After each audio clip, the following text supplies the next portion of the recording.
Essa maravilha é o cartão de visita do sítio. Piscininha natural, com essa cascatinha. Ótimo para tomar um banho.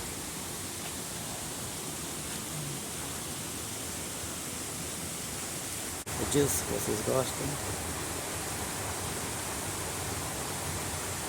Essa maravilha aqui em Guapimirim. Sítio com 300.000 metros. Campo de futebol, lá embaixo, mais 3 lagos de tilápia. Piscina. Garagem, suíte, parquinho das crianças, casa de boneca. Um viveiro, casa de caseiro.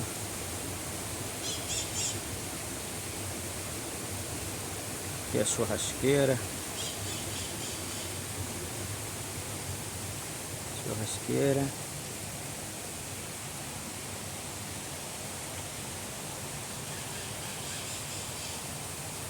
E lá em cima, a casa principal.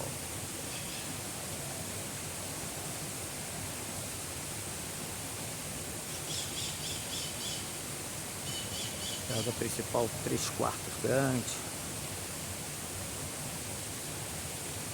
Sala, 2 salas, sala, espaço gourmet, cozinha, toda varandada. E nos fundos nós temos área de tanque, lavar roupa, essas coisas. E a churrasqueira. Olha o tamanho dessa churrasqueira.